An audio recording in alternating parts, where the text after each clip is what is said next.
Hello, in this video I want to show you how we place an order on MadChef.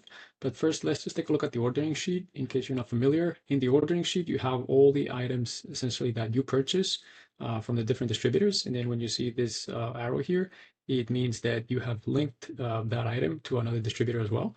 So we're saying that the bacon ends and pieces is linked to almost the same thing from Performance. And then the blue cheese crumbles is linked from Sysco to US Foods and Performance as well. As you can see, they have different names in their systems. Same thing with feta cheese. So essentially, we're just telling MadChef all those names, we can combine them, right?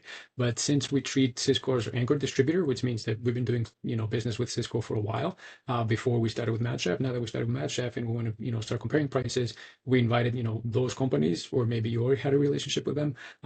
Essentially, you would tie in your Cisco order item, right, with one of those.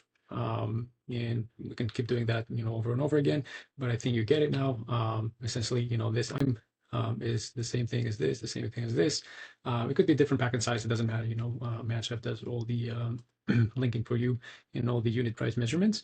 So now we can go ahead and start an order and say, let's start it with Cisco because we said this is our anchor distributor. Say we want the order for tomorrow. So we're just going to go ahead and add like one or two of a few things. Alrighty, let's review the order. And we submit it. So essentially, this is the order here on the left side, the original, the one that's grayed out, the one that we were going to send to Cisco before, say we signed up with MadChef, 21 items. What MadChef is telling you, don't place that. There's savings if you split all those items to those three distributors, right? And as you can see, some of the items stayed with Cisco because Cisco had the better price on those items. And then some of them went to Performance because Performance had a better price on those items. And some of them went to US Foods, right? And right here, it says that we're a little far away from the minimum. I know Cisco has a higher minimum. I'm just doing this for the video. Usually your orders might be, a lot bigger than that. So it wouldn't be too hard to reach the minimum. Let's say you want to reach the minimum. You can say, you know what, maybe I can get like one more case of canola oil. Limit the minimum, and I just hit place order, right? So now your salesperson gets an email, and it says, hey, you have a new order from the boathouse. And has everything in the price that you expect, right? Which I know we've talked about it in the other videos. Those prices, you should be updating them unless you're the salesperson updating for you. You should be updating them at least once a week, so you have the latest. And then they get a nice PDF file that has your information, who you are, and exactly what you need.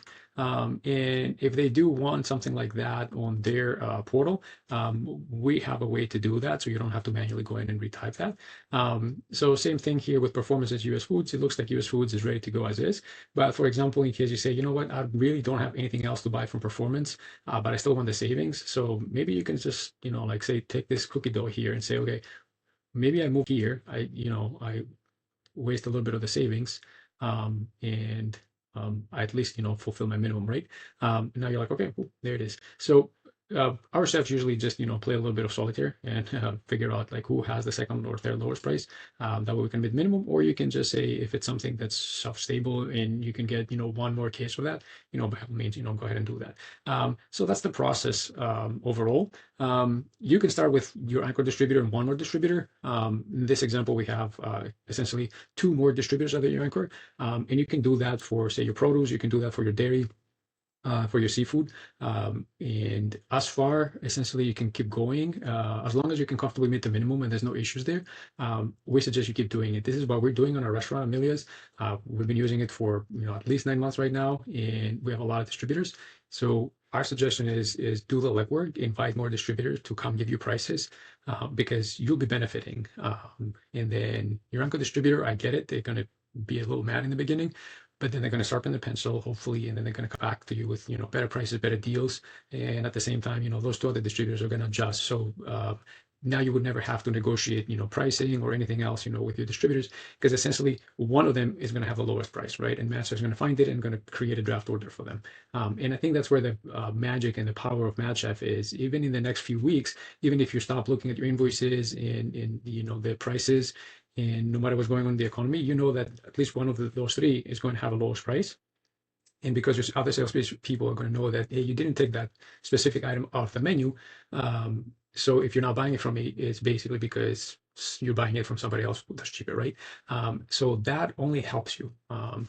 Anyway, I don't want to go into a long-winded way of telling you why MadChef is so important, but the core of it is after 3 4 weeks, even if people say, oh, here was the introductory deal, but then the price are going to go up, well, this catches it, right? So if they go up, essentially they're going to start losing some business.